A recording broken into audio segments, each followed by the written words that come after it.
Hey friends, we've started a new worship series here at Mount Tabor. It's called The GOAT, which is a common acronym in sports and really in just about all of popular culture these days. It's a way to describe someone who is the greatest of all time, G-O-A-T.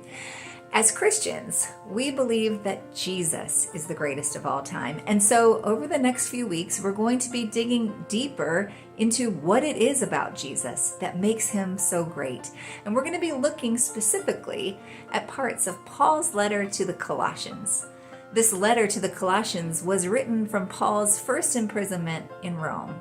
And he's writing to the newly established church in Colossae, which is a church made up mostly of Gentiles and some Jews. But because the Gentiles were new to both Judaism and Christianity, it seems that false teaching has found its way into the new church. You see, they had a misconception of who God is and of who Jesus is. And in his correction to that, Paul explains the divinity and the supremacy of Christ, the greatest of all time.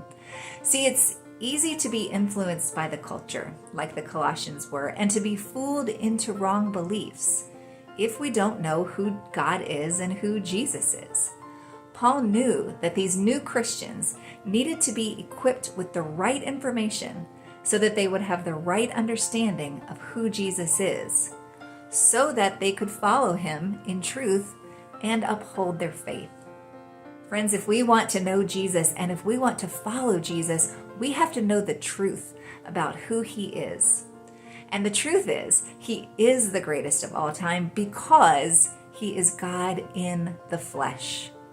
As Paul describes in Colossians 1:15, Paul says, Jesus is the image of the invisible God. And later in verse 19, Paul tells us that God was pleased to have all of his fullness dwell in Jesus.